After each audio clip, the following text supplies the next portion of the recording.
Ladies and gentlemen, thank you for standing by, and welcome to today's Marriott International's second quarter 2020 earnings conference call. At this time, all participant lines have been placed in a listen-only mode, and later we will open the floor for your questions. If you wish to ask a question at that time, simply press star, then the number 1 on your telephone keypad.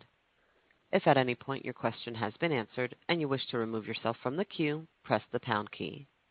Lastly, if you should require operator assistance, press star 0. It is now my pleasure to turn the call over to Mr. Arne Sorenson to begin. Please go ahead, sir. Good morning, everyone, and welcome to our second quarter 2020 conference call. I hope everyone is safe and healthy during these difficult times. Joining me this morning are Leeny Oberg, Executive Vice President and Chief Financial Officer, Jackie Burka Magana, our Senior Vice President, Investor Relations, and Betsy Dahm, Vice President, Investor Relations. I want to remind everyone that many of our comments today are not historical facts and are considered forward-looking statements under federal securities laws. These statements are subject to numerous risks and uncertainties as described in our SEC filings, which could cause future results to differ materially from those expressed in or implied by our comments. Statements in our comments and the press release we issued earlier today are effective only today and will not be updated as actual events unfold. Please also note that unless otherwise stated, our RevPAR and occupancy comments reflect system-wide constant currency year-over-year changes and include hotels temporarily closed due to COVID-19. You can find our earnings release and reconciliations of all non-GAAP financial measures referred to in our remarks today on our Investor Relations website. The lodging industry continues to be profoundly impacted by the COVID-19 global pandemic, and the current operating environment remains quite challenging. Second quarter worldwide RevPAR was down 84%, while April RevPAR fell 90%, the toughest year-over-year comparison on record. Demand has risen steadily since then. RevPAR declined 85% in May, 78% in June, and 70% in July.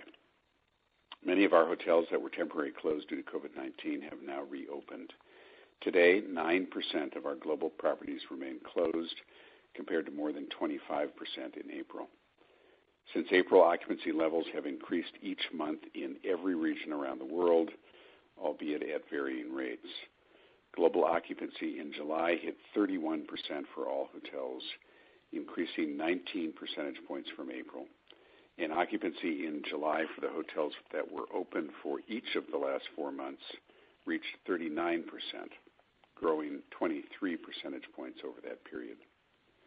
There is still no visibility around when RevPAR could return to 2019 levels. However, the global industry trends experienced over the last couple of months give us confidence that people will continue to increase their travel. We are optimistic that the second quarter will mark the bottom and that the worst is now behind us. Greater China, which represents 9% of our rooms, over 90% of which are managed, is leading the recovery and has seen rapid improvements in occupancy and new bookings. With the virus mostly contained at this point, many domestic travel restrictions have been lifted, and the number of daily passenger domestic flights is now around 80% of pre-COVID levels. While leisure and drive-to destinations led the initial recovery, it is encouraging to see business transient as well as group also picking up nicely. Occupancy levels in Greater China have reached 60%, up significantly from the single-digit levels in mid-February and much closer to the 70% we saw at the same time last year. RevPAR has followed a similar trajectory. After declining 85% year-over-year in February, RevPAR in Greater China improved to down 34% in July, averaging over 10 percentage points of improvement per month. At the current rate of recovery and assuming no wide resurgence of COVID-19, the Greater China market could approach 2019 occupancy and RevPAR levels as early as next year, even assuming limited international guests. In 2019, nearly 80% of its room nights were sourced from guests within China. Trends in the rest of Asia Pacific are improving at a slower pace, as countries are in various phases of reopening and as certain borders remain closed. But the recovery of travel in Greater China demonstrates the resiliency of demand once there is a sense that the virus is better under control and restrictions can be safely lifted.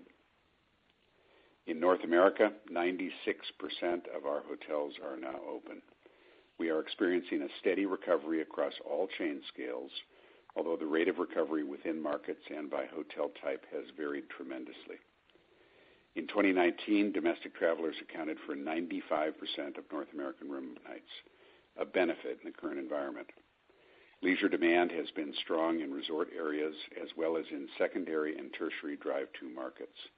Not surprisingly, our extended stay hotels have experienced the fastest pace of recovery. New bookings in North America have been building nicely, led by near-term leisure transient reservations. Despite the recent surge in cases in some states, consumers are increasing their travel. While U.S. airline passenger traffic is still well below last year's levels, the number of air travelers the last 2 weeks of July was more than triple that of the first 2 weeks of May. And system-wide North America RevPAR continued to improve in July to a year-over-year decline of 69%, which is 7 percentage points better than June. Historically, leisure has made up roughly 1/3 of our total room nights in North America.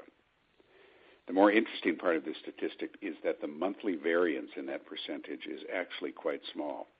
In 2019, the estimated proportion from leisure was around 36% during the summer and only declined to 32% in September and October. We expect that solid leisure demand will continue through Labor Day in North America and could continue into the fall as employers and schools alike operate remotely. Business transient and group demand in North America, while lagging, are showing very early signs of improvement. For now, the group bookings outside of those associated with our caregiver and first responder programs tend to be mostly smaller ones, such as weddings or travel sports teams. Our Europe, Middle East, and Africa region, or EMEA, and our Caribbean and Latin America region, or CALA, posted the lowest occupancy levels and steepest RevPAR declines in the second quarter. Severe restrictions following rising rates of COVID cases in many countries, combined with a much higher dependence on international travelers in these regions, have suppressed demand in these regions. In 2019, the percentage of room nights from international travelers was around 40% in Europe, 50% in the Middle East and Africa, and 60% in CALA. 75% of our hotels in EMEA and 70% in CALA were closed for most of the second quarter. Trends in both regions have started to improve recently as the prevalence of cases drops and border restrictions ease. Many of our hotels in these regions are welcoming guests again, with under 30% remaining temporarily closed. On the development front, owners are showing great interest in our brands, with Greater China again out in front. Greater China contributed nearly 1/3 of deal signings in the first half of the year, with the entire Asia-Pacific region accounting for roughly half of all signings. Owners in the region are taking a long-term view on the market. Year-to-date, we have signed 30% more deals in Asia-Pacific than we did in the first half of 2019. The pace of signings is not as robust in other regions around the world, largely due to the lackluster lending environment and owner uncertainty. We canceled one of our monthly deal approval meetings in the spring, which reduced our signings year-to-date. But we are having productive conversations with owners and franchisees who want to move forward. Some are hoping to see lower construction costs in the weaker economic environment for new builds, while others are interested in conversions to our brands. Our pipeline totaled approximately 510,000 rooms at the end of the second quarter, with over 230,000 rooms under construction, or around 45%. The pipeline is 1% lower than at the end of the first quarter, with the slowed signings and a few more projects than usual put on hold. While construction activity has resumed in most parts of the world, we still expect some openings will be delayed due to slower construction timelines and supply chain issues related to COVID-19. There is uncertainty surrounding future worldwide rooms growth, but given current trends, we could see net rooms growth between 2 and 3% in 2020. The final result will depend a great deal on the way the pandemic plays out around the world in the remainder of the year. Over the last several months, we have enhanced our liquidity position and materially reduced our cost structures at both the corporate and property level. We are in constant dialogue with our owners and franchisees and are working together to navigate these extremely challenging times. As demand returns, we are adjusting our operating protocols and ramping up our business in a thoughtful way. First and foremost, we are focused on the health and safety of our associates and guests and on communicating these important efforts. We continue to enhance our cleanliness guidelines to meet the health and safety challenges presented by COVID-19. We have mandated that all hotels have electrostatic sprayers to help quickly disinfect public areas, and all properties must submit a monthly commitment to clean certification. And we are increasingly leveraging technologies like mobile check-in, mobile key, and mobile chat between guests and hotel associates to reduce face-to-face interactions while amplifying operational efficiencies. Additionally, we've announced that guests are required to wear face coverings in the public spaces of our hotels in the Americas, a policy that is also currently in place for associates globally. We are stepping up our marketing efforts around the globe as demand improves. Each region is carefully monitoring social, economic, and travel trends and implementing a phased-in approach based on local consumer sentiment and travel intent. With over 143 million members globally, Marriott Bonvoy, our award-winning global loyalty program, underpins all our marketing strategies. We remain focused on engaging our members with targeted email campaigns and various promotions, such as points accelerators on our co-brand credit cards for gas, dining, and groceries, gift card discounts, and our current Bonvoy boutiques sweepstakes for items like bedding and robes.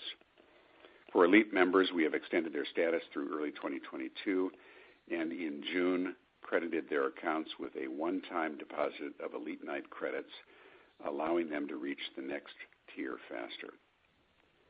Before I turn the call over to Leeny, I must take a moment to say how proud I am of our incredible team of associates around the world.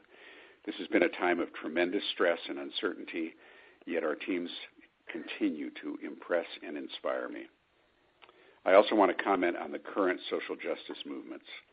As we said in our recent statement, we stand against racism. We believe that racism must be eradicated. Our company believes in equality, justice, and putting people first no matter what they look like, where they come from, what their abilities are, or who they love. My management team and I are deeply committed to building on our historic commitment to diversity and to do more to champion diversity, equality, and inclusion both within our company and within the broader community. In closing, while this was by far the most challenging quarter in the history of our company, I am pleased with our progress. I believe we can look forward to a brighter future for travel and for Marriott. With our unparalleled portfolio of 30 global brands, superior loyalty programs, strong liquidity position, and the best team in the business, I am optimistic about the trajectory of our business in the months and years ahead. And now Leeny, who has ably led our finance team to buttress our liquidity and to set Marriott up with the strength it needs to survive this crisis, will talk more about our financials. Leeny? Thank you, Arne, and I hope all of you and your families are staying well. I also want to express my appreciation to all our associates around the globe for their dedication during these unprecedented times. This morning, I'll review our second quarter results and current trends. There's still too much uncertainty around the timing and trajectory of the recovery to give P&L guidance for the rest of the year, but I will provide an update on the monthly cash burn model that I shared with you on our first quarter call. As Arne noted, second quarter global RevPAR was down 84%. Second quarter gross fee revenues totaled $234 million. comprised of $40 million from base management fees, $182 million from franchise fees, and $12 million from incentive management fees, or IMFs. In the first quarter, we did not record any IMFs given the significant uncertainty regarding hotel-level full-year performance. In the second quarter, we had more information and could better predict where hotel performance will warrant IMF recognition for the full year, and as such, we recorded IMF fees. The majority of IMFs recognized in the second quarter were at hotels in Asia Pacific, where there is generally no owner's priority, with Greater China particularly strong.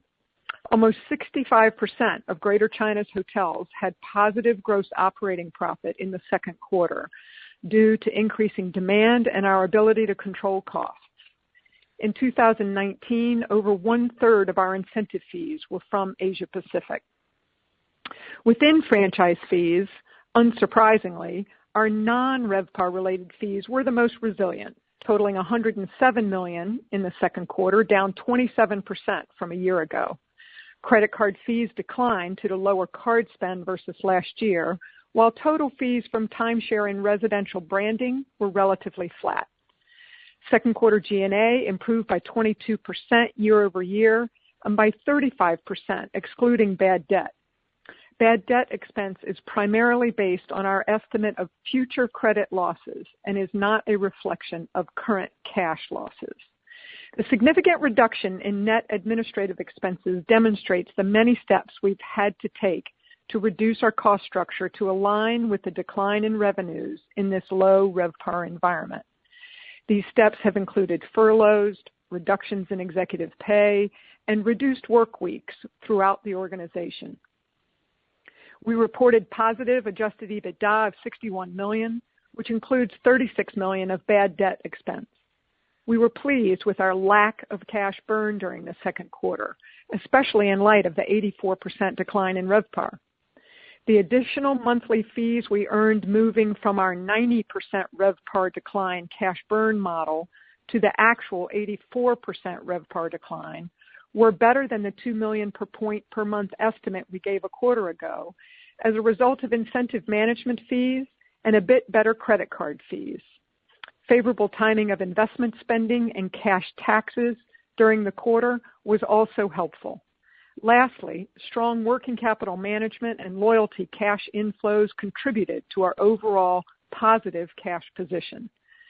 Given that many of our programs and services are funded by revenue-based charges, we are billing the hotels vastly less than a year ago. We have had to dramatically cut our costs to match this decline in revenues while still providing the required services. We've been able to reduce current break-even profitability rates at our hotels around the world by 3 to 5 percentage points of occupancy to help our owners preserve cash. From a working capital perspective, owners and franchisees are largely finding enough liquidity to pay these lower bills, albeit more slowly than usual. We continue to work with those owners and franchisees that are challenged to pay on time, and for many have set up short-term payment plans.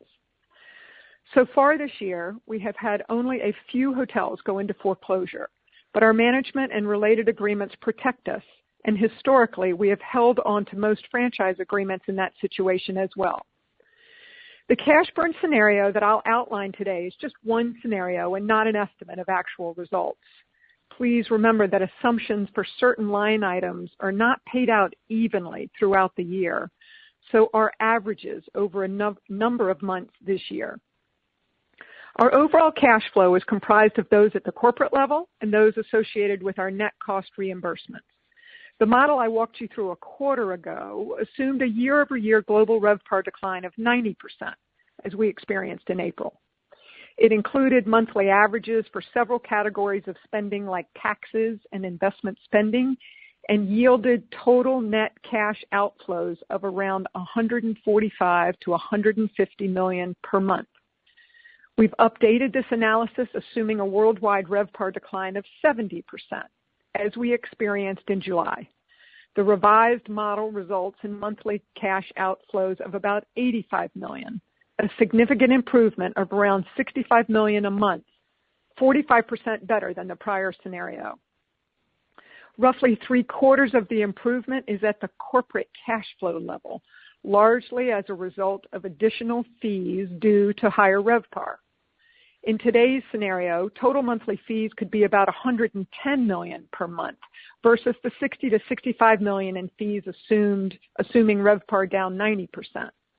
The impact of a 1-point change in RevPAR in our revised model would be roughly $2 to $2.5 million of fees a month, though the sensitivity is not completely linear given IMFs.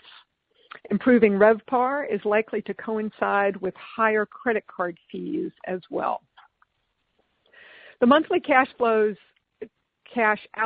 at the corporate level include cash G&A costs, investment spending, cash interest, cash tax payments, and cash outflows for our owned and leased hotels.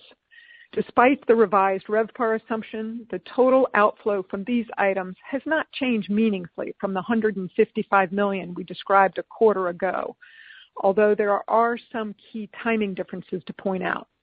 Cash taxes in 2020 will primarily be paid in the third quarter, while cash interest will be higher in the fourth quarter, given the schedule of interest payments for our senior notes. Total investment spending for the full year is expected to be roughly $400 to $450 million, with higher outlays in the second half of the year versus the first half. The lumpiness of these cash flows will naturally impact our cash balances in the third and fourth quarters. All in all, this 70% RevPAR decline scenario yields an average total corporate cash burn of roughly $45 million per month, about half of the $90 to $95 million presented in the scenario a quarter ago. While the absolute cash burn numbers in this model still reflect a tough operating environment, the sizable improvement demonstrates the strong cash flow characteristics inherent in our asset-light business model. The remaining 1/3 of the cash burn improvement comes from our net cost reimbursement. Today's scenario yields cash outflows of about $40 million a month for this category versus outflows of $55 million in the original scenario. The improvement is primarily due to better matched timing of our cash outlays and reimbursements, as well as continued collections of receivables. This is partially offset by slightly lower cash contributions from loyalty, given redemptions are expected to pick up as occupancy improves. Note that this model does not currently include any severance and other payments associated with our global restructuring initiatives. It's extremely difficult to have to undertake these efforts, which include a voluntary transition program announced in the second quarter, as well as additional job eliminations. The extent of the decline in our business and our expectation that it will take time for demand to return fully require these measures. We currently expect the total cash charges related to our above property restructuring activities around $125 to $145 million. In the second quarter, we recognized $26 million of costs related to these efforts, of which $6 million was in restructuring and merger-related charges on our P&L, and $20 million was included in reimbursed expenses. We're still working through the details, but currently expect these restructuring efforts will reduce total above property controllable costs, which includes both corporate G&A and program and services costs, by roughly 25%. We'll know more about the specific impact on G&A as we work through the 2021 budget process. We're also developing restructuring plans to achieve cost savings specific to each of our company-operated properties, including our owned leased hotels. We expect to implement these plans over the next couple of quarters. In addition to focusing on preserving cash, we've substantially boosted our liquidity and extended our average debt maturities.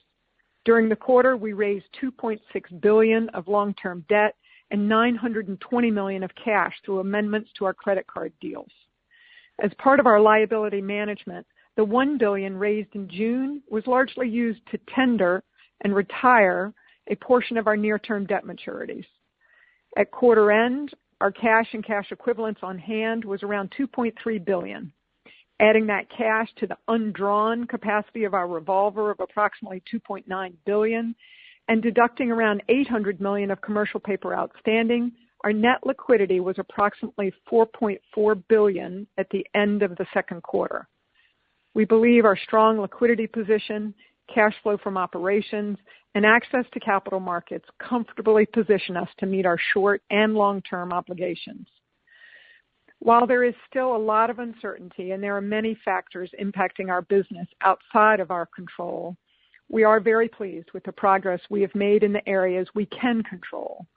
Many of the steps we have taken have been painful, but the company is in a solid position to navigate through these challenging times. The global recovery may take longer than any of us would like, but the strong recovery in Greater China and trends in the rest of the world show the resilience of lodging demand and make us hopeful about the future. We all look forward to traveling again and to welcoming all of you at our hotels. Thank you for your time this morning, and we'll now open the line for questions. Thank you. The floor is now open for questions.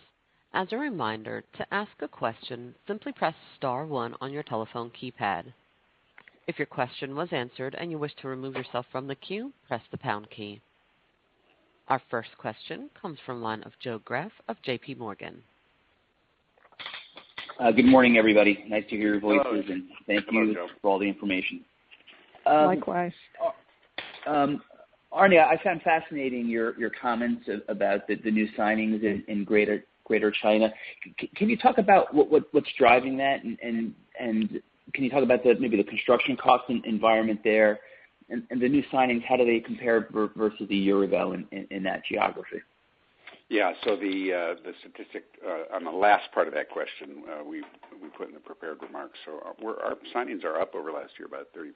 So in Asia Pacific, all driven by China, and I think the thing to keep in mind in China, one is about the markets generally. Obviously, the recovery is well apace. I think it's easy to be in China and look at COVID-19 as being,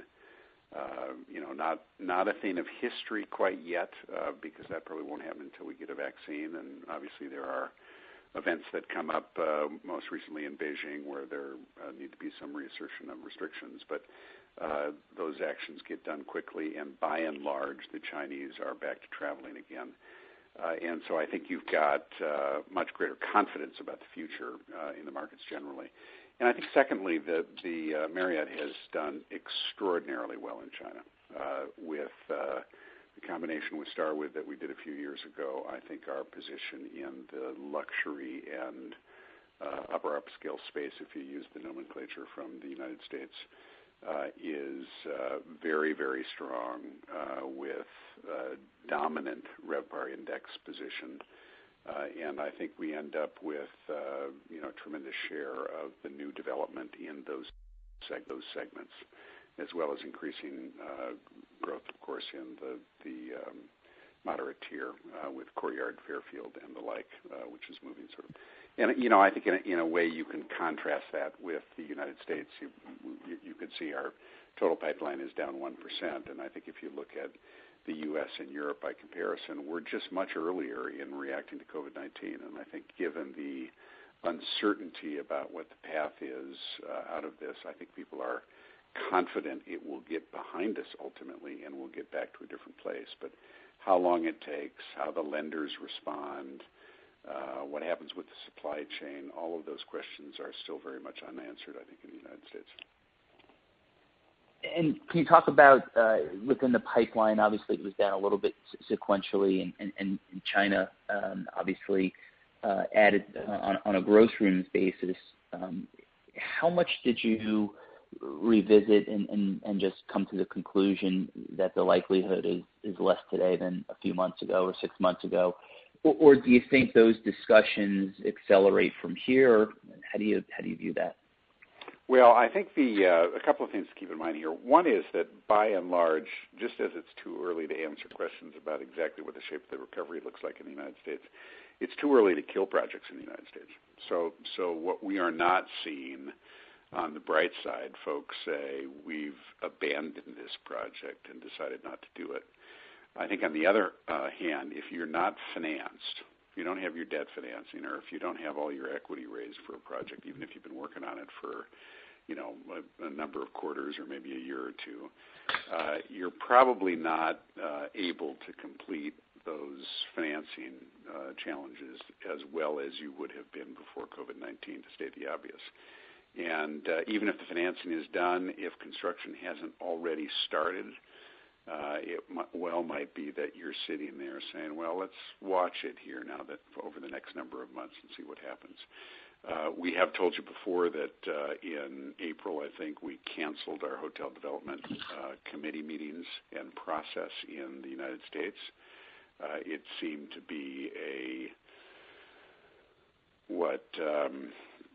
inappropriate may be the wrong word, but an odd time, I suppose, to be bringing in deals that we couldn't really underwrite in a way to know that they were the kind of high probability we would want in order to add to the pipeline. And to some extent, our partners couldn't really evaluate them in the same way. And so I think this is a place we watch. Now, I think as recovery builds, as we collectively get more confidence about COVID-19 starting to move behind us, and we can obviously talk more about that in this call, I think we'll see folks who see long-term projects that still make sense, enhanced probably by reduction in costs associated with construction costs and other development efforts. And we'll probably start to move forward, but it's going to take a while for that clarity to reach the pipeline. Thank you very much. You bet. Our next question comes from one of Robin Farley of UBS. Great, thank you. Two questions. Good morning, Robin. One is, good morning, how are you? Good, on the SG&A reductions that you outlined for this year, how sustainable is that into next year and forward? And then my other follow-up is the commentary on business versus leisure travel. I know you mentioned September and October is still decent levels compared to the summer. Could you quantify how Q4 looks versus Q3, that sort of business versus leisure travel mix? Thank you. Yeah, so why don't I take that the latter part first, and then Leanie, why don't you jump in with the G&A and other spending?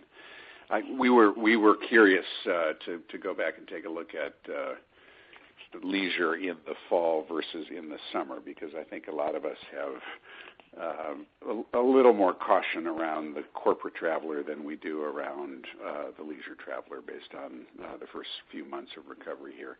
And, somewhat gratifying, we see that leisure travel is only about 5 points lower in terms of total hotel mix in September and October than it is in the summer, going from 35 or 36% to 32%, something like that. And what that tells you is leisure may continue to be a pretty significant source of recovery, even as we get past Labor Day and into the fall. I think that the corporate traveler has been interesting, too. We have watched segments over the course of the quarter. All of us in the industry, including at Marriott, have talked about leisure being the strongest. But interestingly, special corporate is probably up 5 points in terms of RevPAR decline year over year in the last 2 months, just sort of looking at weekly numbers.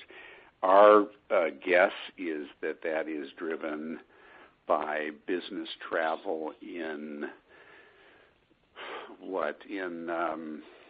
the Midwest more, in smaller companies more than bigger companies, in aspects of business which are less probably dependent on flying.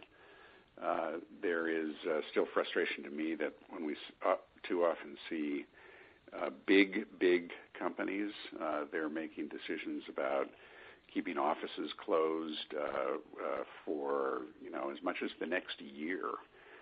Frustrating to us because, in a sense, that's just sort of withdrawing from the economy. And while all of us need to make decisions that protect our people and make sure that we're not putting people out in risky environments before it's ready, there is absolutely no reason for us to be making decisions about what offices look like or what travel looks like in the second quarter of 2021, for example.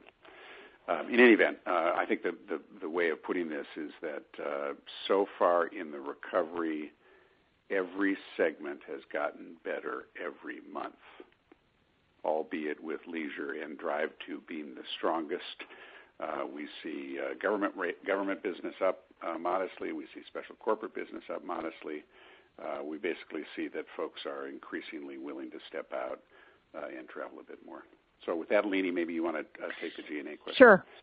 Sure. And I'm going to tag on one other thing, Robin, I think you'd find interesting, which is that to remember that November and December typically actually see the pop-ups back up to more summer-like levels for leisure, if you remember how a lot of people do their travel in November and December. So there again, that kind of goes to the same point. On G&A, you've clearly seen just substantial moves that we've made this year, and really battening down the hatches and making sure that we're putting ourselves in a position to deal with the decline in revenues. What we've done with the work over the past few months is to really be thinking more broadly about restructuring the company to move forward, knowing that it needs to be sustainable and knowing that it needs to reflect the fact that it's going to take beyond 21 at least to return to 2019 revenue levels. So in that regard, when you think about kind of broadly speaking, if you remember back last quarter and I talked about all the reimbursables, a bunch of them were pass-throughs, but there were about $4 billion of our reimbursables that are around delivering the programs and services to all of our hotels around the world. And then obviously you've got G&A on top of that. And that is the very large pot of costs that we have gone after to try to restructure and put ourselves in a good position going forward. And that's where I think 25% reduction in that full set of costs is what we're expecting. The details about exactly where that falls relative to G&A, we will work through the budgeting process. So I can't give you a specific number. I think for the rest of this year, as you know, we've taken, dramatic steps this year, whether you call it, reduced executive pay, et cetera. So I think for the rest of this year, you're going to continue to see these really dramatically low levels. But giving you kind of sustainable forward numbers, I think we'll work through that, but I would expect them to be quite substantial.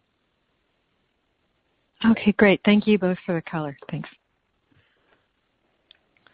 Our next question comes from one of Thomas Allen of Morgan Stanley.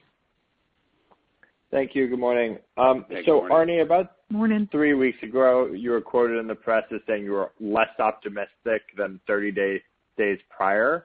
Can I ask you that question again? How do you feel now? That's a fair question. I guess on some level, depends whether you're thinking about the virus or you're thinking about lodging recovery, travel recovery. I am no more optimistic about the virus than I was a month ago, and that's what caused me, a month ago or so to say I'm less optimistic than I was a month before that. I am, however, more optimistic about the recovery of travel and the recovery of our business. And I think if you read the news every day, which we all do, it's sort of obvious why that's the case. The virus numbers are frustratingly high, particularly in the United States. And they remain high, and it is hard to look across the country and see the kind of strategy that we'd like to see to have confidence that we can put this thing behind us sooner rather than later. Why am I more optimistic about our business? Well, I think if you look at the July numbers as a whole, and we've put some of those in the press release as well as the prepared script, it shows a gratifying resilience of American travelers, American consumers, notwithstanding the high virus numbers to get back up. And so 1st of July, this virus resurges a little bit. We, of course, immediately have July 4th weekend, which is positive because of its leisure-intensive travel aspect. And we see a little bit of a pause maybe in the days after July 4th. But as the month continues, we go back to trend essentially and see occupancy build in each week by a point or a point and a half compared to the prior week. And we end up with July being about 5 points better than June in the U.S. occupancy context. And so that tells, I think, us that notwithstanding the frustration around the virus numbers, the American traveler and consumer, and I think increasingly the business traveler too, will say, you know what, we got to get back and live our life. Got to get back.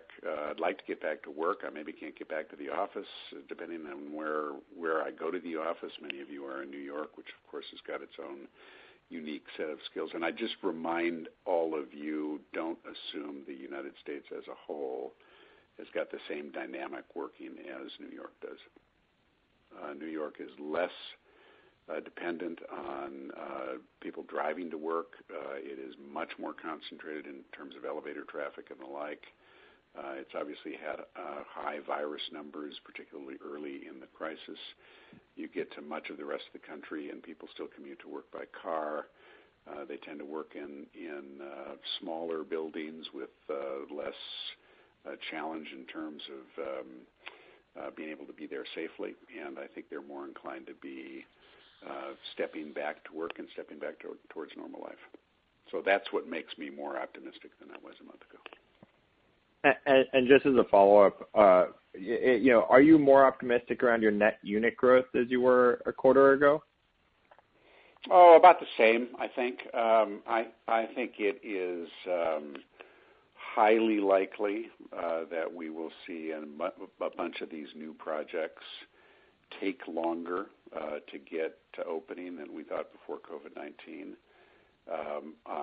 We mentioned this in one of the earlier questions. I think it's still hard to predict with certainty how much longer those things are going to take.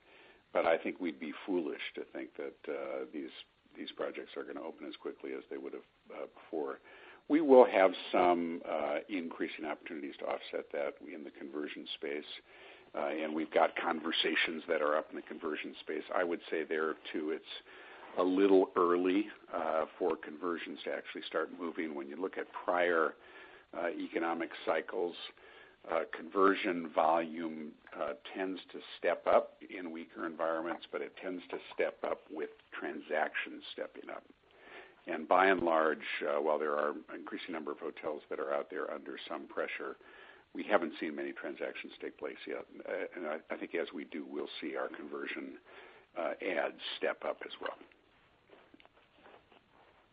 Helpful. Thank you. You bet. Our next question comes from one of Shaun Kelley of Bank of America. Hi, good morning, everyone. Good morning, Shaun. Morning.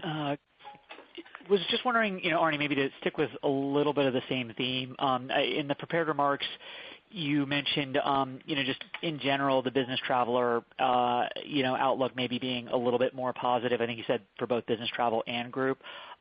Just any kind of more specificity you could give around what you might be seeing? Is it really, that drive-to piece, any certain markets or areas, and particularly your thoughts on, obviously, the domestic piece of that would be helpful.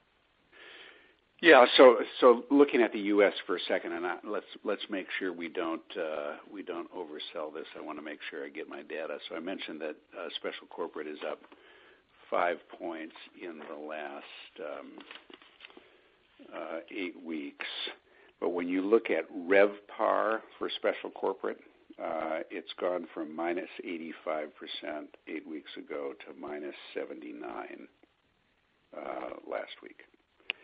So you're still at numbers which are monumentally negative.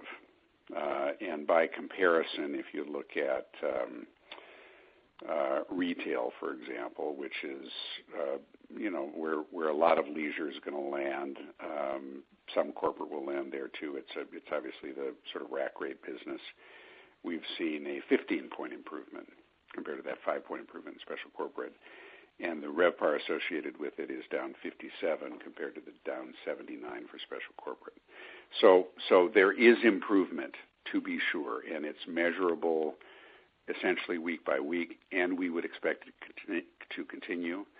but we would expect corporate to be slower in recovering than leisure has been so far, and probably slower to recover in the fall, depending, of course, on the shape of the virus. I'm struck always, we've got we live in Washington, D.C. area where we're headquartered, obviously, and I've got 3 kids who live in New York. I've got one that lives in Washington. We have a place on the Chesapeake Bay where we have spent significant portions of the pandemic, and it's interesting to see the different rhythms. So out in the county seat out here, where you've got lots of small businesses that are operating, they're all back to work. You can see their surface parking lots are by and large as busy as they've ever been before. And the more you get into the central Washington, the more you see quiet. And I think that is a function both of some restrictions locally, but I think it is a function of you get greater conservatism, you get greater reliance on public transportation or other higher risk tools, I suppose, than you do in the smaller markets and the smaller cities. And as a consequence, I think we'll see business travel steadily continue to improve. I would think, absent some unanticipated thing in the virus or some calendar event, we'll see that not just leisure, but we'll see that business travel improves every week as we go through the fall. But it will be a little bit slower coming back, and it's going to be slowest in the places where the population concentration is highest and where the companies are most conservative. Thank you very much. You bet. Our next question comes from the line of Patrick Scholes of Truist. Hi, good morning, everyone. Thank you. Patrick. Morning. Question on what you might expect for permanent hotel closures. What percent of your system just might not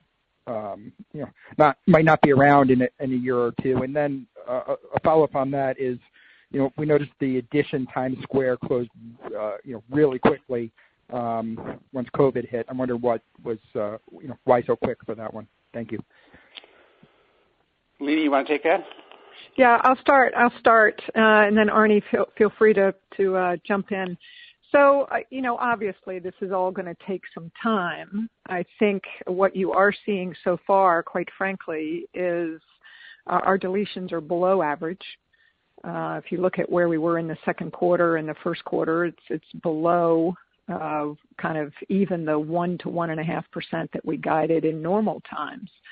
Obviously, though, it's really going to depend to some extent on how long the virus persists and in which areas and to what extent, and then obviously the owner's ability to get through that. So I can't give you a specific sort of estimate, but I'll also say that so far we've seen really strong capabilities on the part of the owners to be able to find access to the liquidity they need to keep the hotels going, and the banks have shown a clear willingness to kind of essentially press pause for a while. And when you think about kind of the depth of what we've seen, to have really only a very few hotels already in foreclosure, that I think demonstrates the fact that everybody wants to try to see their way through this. Now, we clearly are going to see a bunch of foreclosures, through all of this, but that doesn't necessarily mean the hotels close. I think in many cases what happens is the banks want to preserve the value of the asset, in which case keeping the brand on it is the best way to do that, and will do so. And the Edition is a great example, as you've described, where the lenders have stepped in. And I think you could actually see that hotel reopen. That you saw lots of urban full-service hotels close temporarily to kind of stop and reassess the situation. work really hard to figure out what the right occupancy break even is to be open or not open. And I think that you're seeing more and more of them open up. So it's obviously something that is very top of mind for us. Our North America team and all the teams around the world for that matter are spending just an inordinate amount of time working with the owners, whether it's on kind of short-term payment plans or looking at the FF&E reserves or making sure there's a conversation about our bills and working through the other bills like property insurance, et cetera. But again, I do think that for the moment, it's been a really good pattern for the hotels marching through it. But it does depend a lot on how long this lasts. So I think it's perfectly put, Lenny. Get to the bottom line. I would guess very, very, very few of our hotels around the world will not reopen if they're closed now, or will fail so profoundly that they close permanently. Now, in a portfolio of 7,500 hotels or 8,000 hotels, even before COVID-19 hits, there are a handful, maybe a couple handfuls of hotels where profitability is not sufficient for the long-term viability of those hotels. And they're the ones, not surprisingly, that Leeny and team are working with first in this crisis because, they were in trouble before, and when they're in trouble before and you end up with something like this, that's a double whammy. I actually think that the Edition Times Square is not the poster child for this. It's a brand new hotel. It's a beautiful hotel. I'm optimistic, actually, that hotel will open and will be fine. But there are hotels in New York City that were not making money before COVID-19 hit. And some of those closed, and some of them may not reopen. Because the cost burdens, whether that be labor costs or property taxes or the like, mean that the owners will not be able to look at them and say, I can see a path towards the profitability that I need to have in order to justify this. But I think those circumstances are globally and in terms of number of hotels or number of rooms, very, very unusual. And I think over time, while the owners are broadly under significant pressure, and we've got to make sure that we continue to work with them to build back profitability, that the best use for this portfolio of assets, real estate assets, will be as hotels, and that they will open and be open for the long term. Okay. Very, very good. That's encouraging to hear. Thank you. Our next question comes from one of Stephen Grambling of Goldman Sachs. Thanks. This is a bit of a crystal ball question, but how do you think about the impact of work from home if the recent acceleration holds? And as part of this question, what has been the impact from work from home as you look at corporate relationships or end markets where these trends were the most pronounced over the past 5 to 10 years? And if you were to maybe even peel the onion back further, can you see whether those individual customers in those sectors have changed their leisure behavior along with it? Oh, those are good questions. The last one, I don't think we've got data that tells us much yet. We've obviously got many business travelers, particularly, who are not back on the road yet, who are relying on remote work and or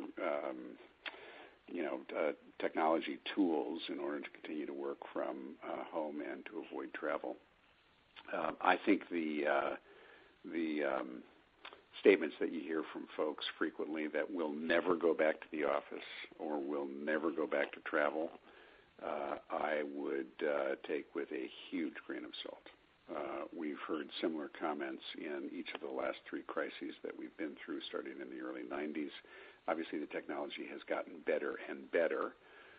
But in 2001 and 2 and 2008 and 9, we heard the same thing, which is we don't need to go back to travel the way we've done before. A difference, to be sure, this time is the remote work kind of context.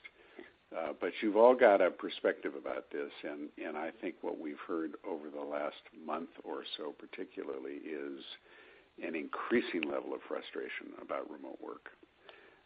Maybe particularly for folks who are relatively earlier in their career, for whom training and networking and pursuit of opportunities depends much more on being present with somebody. But I think even for others, we have gotten to the point of, after 2 or 3 or 4 or 5 months, saying it's not as good. We can't maintain our culture. We can't bring on new people. We can't train people. We can't invest in the kind of relationships we need to have with our business partners and with our customers. And I think increasingly we will see folks say, we've got to get back out there and get back at it. And I do think there will be some more flexibility on whether we all go to the office every day when we're not traveling. And we'll see people that can sort of further mix, to some extent, work and leisure. I think there's a piece of that which will be good for us. So imagine that a year from now or 2 years from now, that week in Florida or week in the Caribbean, which would have been 100% vacation, and I could only do it, once a year, I might be able to do twice a year now, because I can go down there for a week and I can do a couple of days of work, concentrated or spread out over the week, and have my vacation. And to some extent, I think that blending of leisure and business could actually be an aid as much as a threat to travel. All things considered, we would say that we will build back and see the kind of levels of travel demand that we've had in the past. Makes sense. Helpful color. Thanks so much. You bet. Our next question comes from the line of Anthony Powell of Barclays. Hi, good morning. Hey, good morning. Hi, Anthony. Hi. Question on group bookings. Have you seen meeting planners start to book for the second half of next year or any part of next year? And how are you approaching booking business for your hotels just generally right now? So I think the most clearest trend, which is obvious, is that folks that had near-term group business deferred more than canceled, but basically put off those meetings. I think most of our group customers want to have those meetings, and so that's why they deferred instead of canceled. And, of course, we've been interested in having them defer as opposed to cancel, because we just assume that business show up ultimately. And most of those folks are folks who are engaged in hosting those meetings, and they believe those meetings are valuable and want ultimately to have them. I think at the same time we have seen new bookings for future periods be less robust than they would have been before. Because if they've not already committed to that meeting, they are probably a little less likely to commit until they've got some greater clarity about what the future looks like. What that means is that so far we've seen business on the books for 2021 not really cancel in big numbers. We've seen group business on the books for 2020 cancel significantly. And I suspect we'll continue to see cancellations for business that has not been canceled yet, or deferred yet is the better word to use, for latter parts of 2020. Probably continue to cancel until we get some greater confidence around the virus. And ultimately, when we get to the point where it looks like group meetings can be had safely, we will see both less deferral of business already on the books, and we'll see new business come in. Give you one statistic. I think group business on the books for 2021 compared to what would have been on the books for 2020 a year ago is about down 10%. I think in some respects that we're likely to see the first half of next year be meaningfully worse than the second half of next year in terms of group. But that is based on, a guess on where the virus is and where the vaccines are. And obviously the more the virus recedes into the background and the more confidence or availability we get in the vaccine, the more we'll see this group business start to build back. Got it. Thanks. Yeah. And go ahead. Anthony, the only other thing I'd add is that for 22 and beyond versus 21, the rates of decline are meaningfully less. So when you think about the overall decline, it's nearer in where there's more concern. But when you look at corporate bookings beyond that, it's down much less. Thanks for that. And separately, on homes and villas, what have you learned having that business in the portfolio in this environment? Have you seen more people look for more space? And do you think having that option is increasingly valuable for you in the current and future environment? So three things on HVMI which are consistent with what Homes and Villas by Marriott International, I should say, not use our internal lingo too much and expect you all to know it. But our home sharing business has been benefited by three trends, all of which we've talked about: leisure, two of them we've talked about: leisure, drive to, both advantages, and whole home is an advantage. So what people are drawn to in terms of home sharing, particularly in a COVID-19 environment, is, do you have a place where I can take everybody and where we can be on our own? I don't want a separate bedroom. I don't really want an apartment that somebody lives in regularly. I don't want the old style home sharing because I can't be certain about the cleanliness or comfort of that. But if you can give me a vacation home on the beach or in New England or someplace I can drive to, then I know that I can control my environment. I can control my transportation, and it suits my purpose because it's a leisure trip anyway. And so generally that has been a positive thing, although to state the obvious, it is a very small part of our business. Thank you. You bet. Our next question comes from one of Smedes Rose of Citi. Hi, good morning. Thanks. Hello, Smedes. Hey, Smedes. Hi. I just really wanted to ask you, assuming whenever this pandemic is behind us, how do you think about the operating model for the owners coming out of this? There's been a lot of talk from their end that they can come out with better margin and that there's been meaningful changes to, I guess, kind of brand requirements. So I'm interested in your thoughts around that. And I guess specifically, how do you think the trajectory of kind of in-room housekeeping during a guest stay goes? And am I right in thinking that that would be kind of a significant cost savings if it were to go away? So all good questions, and Lena, you should jump in here because you've got some good data. I think that will be really helpful. I mean, we are working with our owners to make sure that we do everything we can to get back to the kinds of margins they had before, if not better. The only caution here is rate and revenue are important. So the longer it takes us to get back to the kind of RevPAR levels we had in 2019, the more pressure that's going to be on that. We would want to make sure we're focused not only on the cost elements, but that we are really focused on driving revenue, because that's an easier way to get back to margins in many respects. I think on the operating cost side, which is where your question focuses, I think there will be a couple of things that could be sticky. I think one is probably more digital check-in, contactless keys and the like. I think will be adopted more during COVID-19 and could be helpful longer term. I think housekeeping protocols could be interesting. I mean, I think we'll see that there is certainly during COVID-19 less intensive or less housekeeping period during a guest stay than between guest stays. That protects both the guests and associates.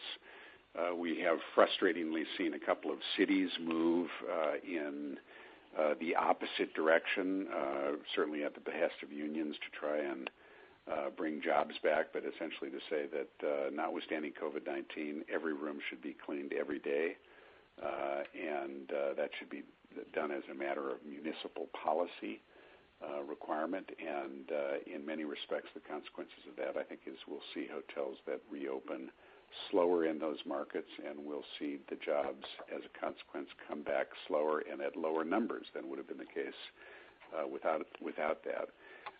But, we'll be looking at not just housekeeping and check-in, but we'll be looking at food and beverage and other things to try and make sure that we do what we can to bring back the margins so that our owners can be healthy, which is in the long-term interest, obviously, not just of them, but of us.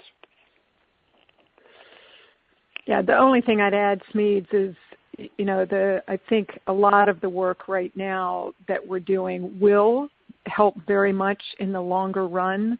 A whole lot of the work right now is focused on lowering the break-even at these lower levels of demand. So whether you're doing things more flexibly around how you're managing certain departments, all the kind of contactless work that Arne was talking about, using technology more that frankly will kind of change the way the guests interact with the hotel team. All of those things are tremendously helpful, and as I said, we've kind of globally reduced the break-even occupancy by 300 to 500 basis points around the world, and that much of that should be helpful in the much longer run. But again, as Arne said, we got to get back there to have the proof of the pudding. And our goal is to make sure that over the next few years that we get as much cash flow as we can while the demand is still building back. Great. Okay. Thank you. Appreciate that color. Our next question comes from the line of David Katz of Jefferies. Hi, good morning, everyone. Good morning, David. Thank you for taking my questions. Look, what we've observed across our coverage and in listening to all of your commentary so far, could we see scenarios where the cost basis, both for yourselves and the hotel owners, obviously you're adjusting to a reduced demand environment, but what are you aiming for? Are there scenarios where in the next 12 to 24 months, we see a lot less revenue but improved profitability and, better earnings for Marriott? Is that what we're ultimately aiming for, or are we trying to just sort of hold steady until, things get back to, approaching 19 levels? Well, I mean, a little bit depends on what you're comparing to. Obviously, we ought to see improving profitability for owners. We ought to see improving profitability, improving earnings, improving EBITDA for Marriott every month and every quarter from this point going forward. Now, that's not saying much, obviously, given the absolute numbers we reported this morning, but with a fairly high level of confidence, you can't say with certainty, obviously, but with a fairly high level of confidence, the second quarter of 2020 should be the worst quarter we have ever seen by far, forever, and things will get better from here. I think as it relates more towards what I think your question was focused at, we have, or in the process of nearing completion of, I suppose, the rebaselining of our business. And by our business, I think I mean to include hotels that we manage for others, what our franchisees are doing, but what Marriott is doing also. As you all know, we manage a big portfolio of hotels. We manage more hotels in the luxury and full-service space than any other company in the world. And in the managed context, of course, we provide services from above property. Sometimes they're shared services in a given market. Sometimes they're localized by country. Sometimes they're global services. Think about a reservations platform, for example. And the costs of those are paid for by the hotels which are supported by those services. And we've obviously got our own G&A spending that we do to provide support for our brands and to provide management of the company and to do all the other things we need to do to manage our business for ourselves as well. But in both of those contexts, as Leanie talked about, we are moving towards about a 25% reduction in the gross level of spending between both categories combined. And that's the new base from which we'll build. And we will do our best, of course, over time to build from that base only at the kind of rates we would have built on the pre-existing base in the past, and are hopeful that we will see RevPAR and fee growth for Marriott and EBITDA growth for our hotel owners grow at a faster pace than the pace at which we're growing costs. And that could well be the case for a number of years. Right. So my point being, earnings and cash flow should improve more quickly and, hopefully at a better rate than anything we're going to see on the top line for a while. I think that's fair. Okay. Certainly. Thank you very much. Yeah. Thank you very much. Be well. Our next question comes from the line of Jared Shojaian of Wolfe Research. Hi, good morning, everyone. Thanks for taking my morning. question. And Arne, it's great to hear your voice on this call. Thank you. Just going back to China, can you elaborate a little bit more in terms of how leisure is performing versus those other two segments? I mean, you called out the improvement in business transient and group, but anything you can share for us to just kind of contextualize what that looks like? And then with inbound travel restrictions, it would seem that demand from Chinese locals is now above pre-COVID levels, if I'm understanding that right. So correct me if I'm wrong there. Do you think intra-China is getting an outsized benefit because there just aren't really outbound options right now, and so you're seeing a substitution of outbound trips for inbound trips? Yeah, there are a lot of good questions in that. I appreciate that very much. I would say generally that China is coming back in all segments, leisure, business transient, and group. You can point at different markets and reach different conclusions. So we've got probably 20 to 25 hotels open in Sanya, Hainan Island, which you can think about as China's Florida. They are doing extraordinarily well, and they are going to be mostly leisure and some group. On the other hand, part of our Greater China numbers are Macau. Macau is a leisure market, and by and large, Macau is not reopened. And so that sort of pulls those numbers back a little bit. I think when you look at Shanghai, you look at Guangzhou and surrounding areas, which are much more business travel dependent, I think generally you see fairly strong, very strong recovery, certainly from their lows. Remember, in February, our occupancy numbers in China were sub 10%, I think 9 and change, and we're now running about 60%. So you can see a substantial move.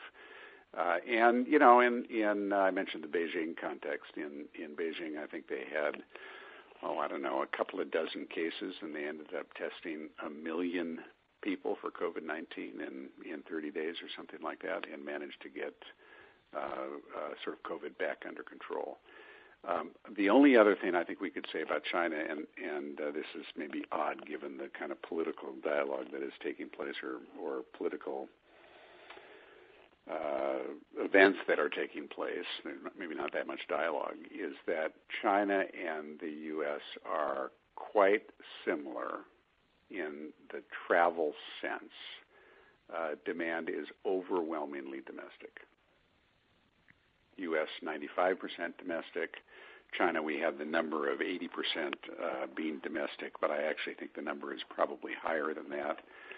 China is not a big leisure market for the rest of the world. People, some adventurous travelers go to China to take their vacations, but by and large, the international travel is business travel, and overwhelmingly the shift has been towards domestic travel. I think you're right to say that some of that recovery is probably Chinese travel that would have gone abroad, maybe to Asia Pacific or to someplace else, and has stayed home in China this year.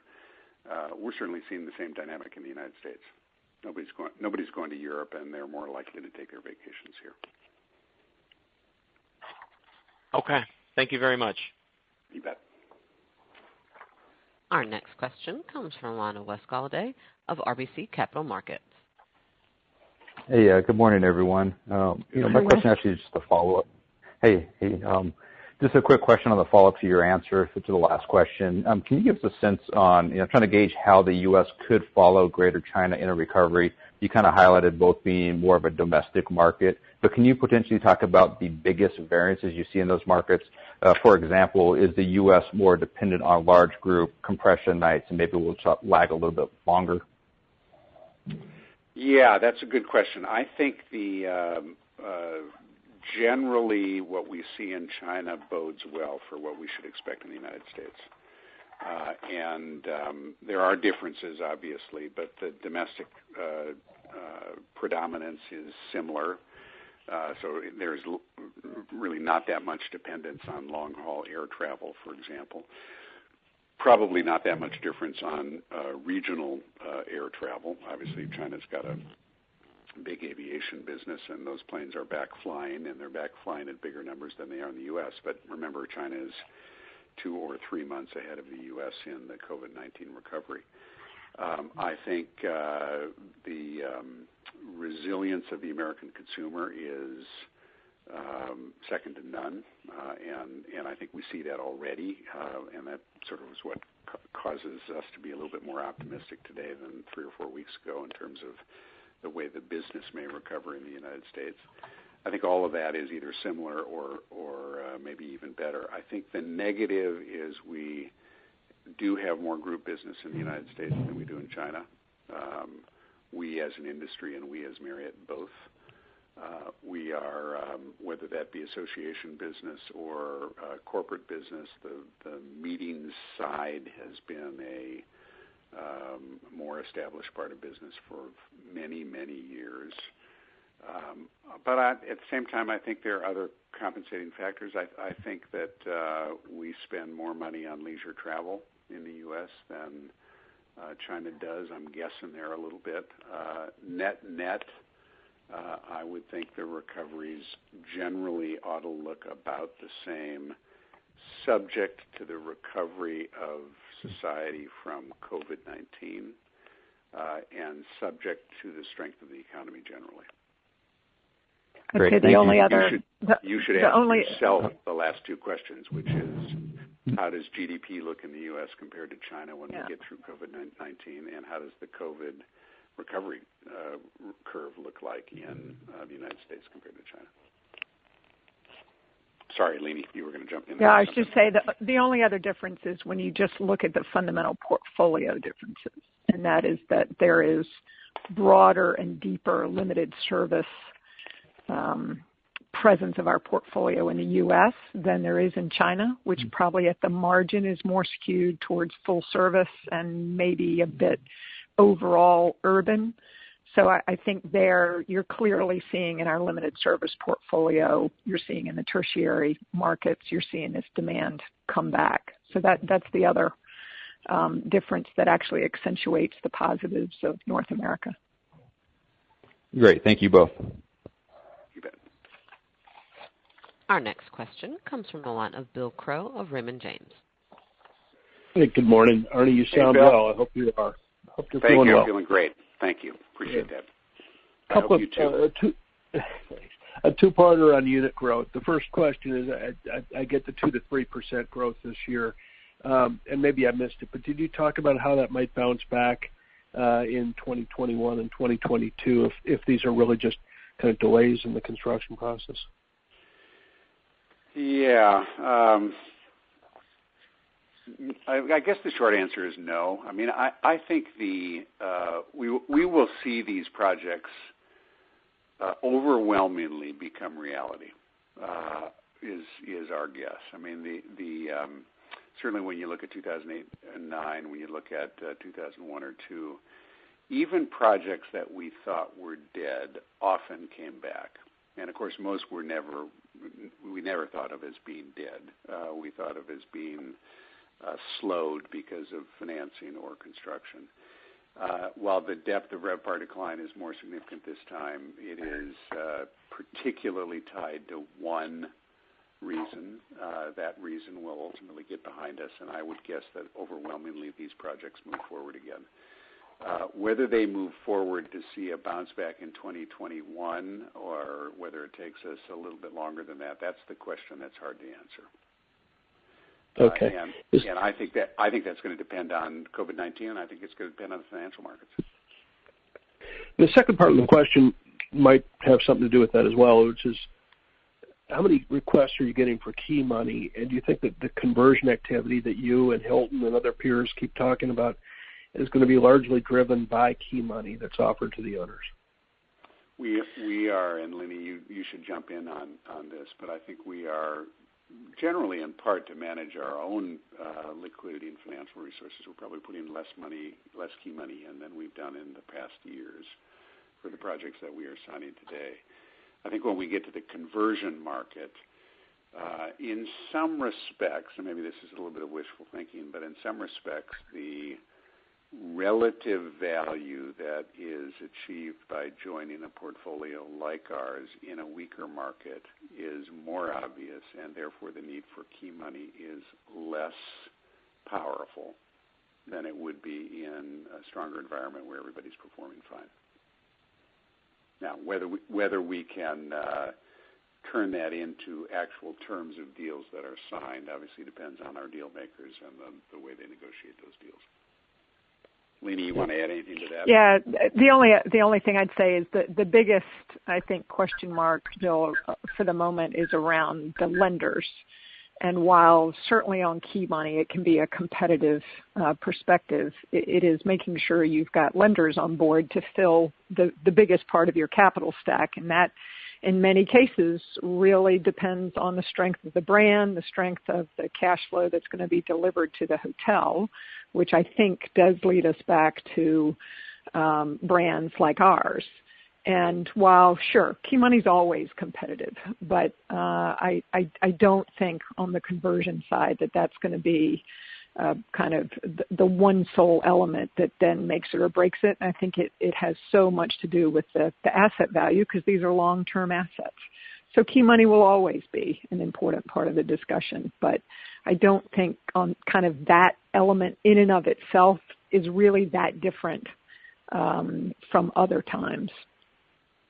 All right. Thank you both. You bet.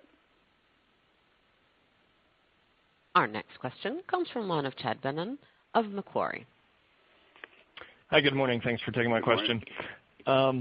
Just wanted to ask about booking window, what you're seeing in the U.S., if that really changed at all in the last couple months, particularly going into July, if that's kind of still in under a week or if that's starting to expand beyond what we've seen. Thanks. Still very short term.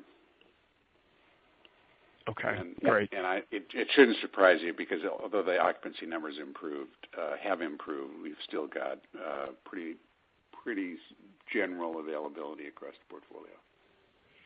Okay, and then Leeny, maybe a hypothetical and a tough question, but regarding some of the positive sequential improvements you've been seeing on the revenue side and the reduction of cost, should we still assume that North American IMF fees that it's pretty difficult to see a positive outcome just because of the accounting method, or do you think if the trends continue, we could kind of eke out a positive outcome? Thanks. Sure. Believe it or not, there were a couple in Q2 from North America, but it's overwhelmingly from Asia Pacific, and there, a whole lot of that's going to depend on Q4. So we need to get farther into the year, but as you might imagine, for the North American hotels where you have an owner's priority, under most any circumstance, you're seeing a absolutely massive decline in RevPAR in 2020. And so for this year, I think it's hard to imagine that there's anything very exciting to talk about there. But then, and when you start talking about rebound, and as demand comes back, I think one of the things that has been good to see is that as demand really picks up, rate has also done what demand and supply show it to do, which is that it has also shown the qualities of being quite resilient. So when we think of kind of special corporate rates, et cetera, for next year, I think, again, it would point you to a potential view that as demand comes back, you will see things pick up nicely. And again, as we've said, there's been so much work on the cost side that kind of points to margins being able to be helpful as well. But I do think if you look at our history of North American recovery in IMFs, it does take a while because of these owners' priority. Appreciate it. Thank you very much. Our next question comes from the line of Michael Bellisario of Baird. Good morning, everyone. Good morning. Good morning. Just one follow-up on your net unit growth comments. Looking forward, what does the split of managed versus franchise growth look like, and are you any more hesitant to take on managed properties today, given the working capital requirements that we've seen that were so great this last quarter? We are no more hesitant to take on managed than we were before, particularly in the luxury and full-service space.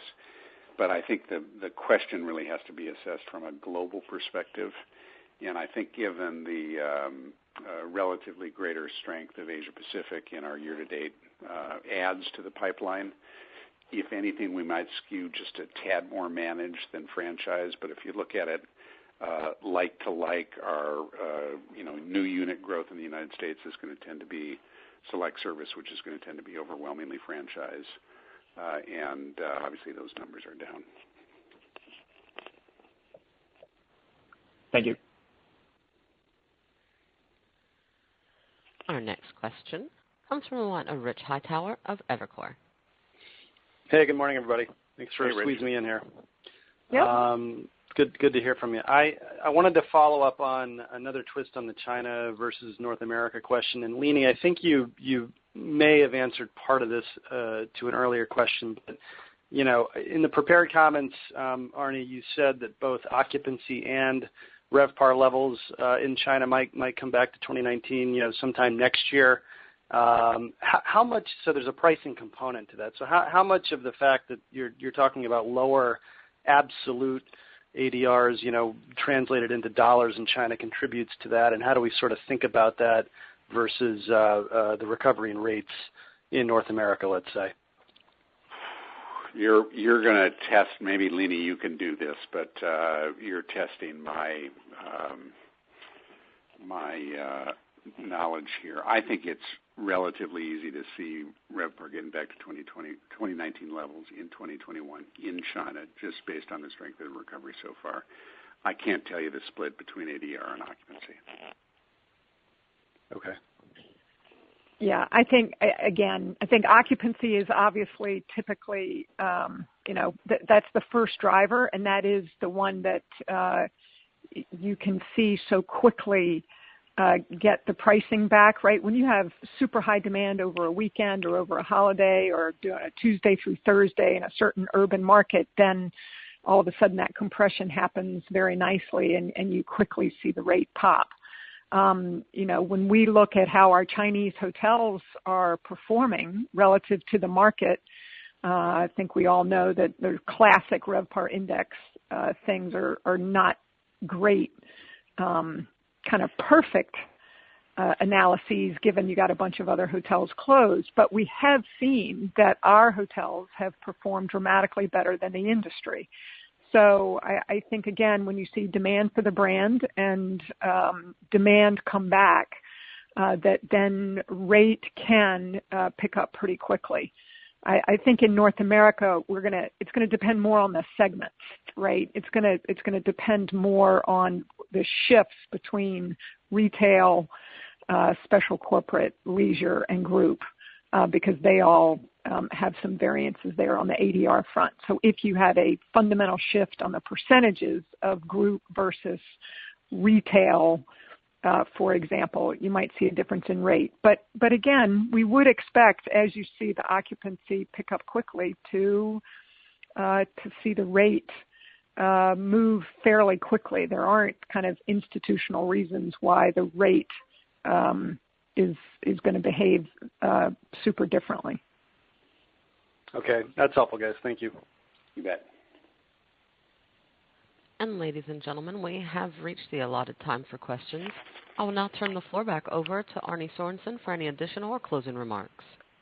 All right. Well, I just say thank you, everybody. We appreciate your interest and your time, and of course look forward to welcoming you back to our hotels just as soon as you feel comfortable getting on the road, which we hope is very soon. And thank you, ladies and gentlemen. This does conclude Marriott International's 2020 earnings conference call. You may now disconnect.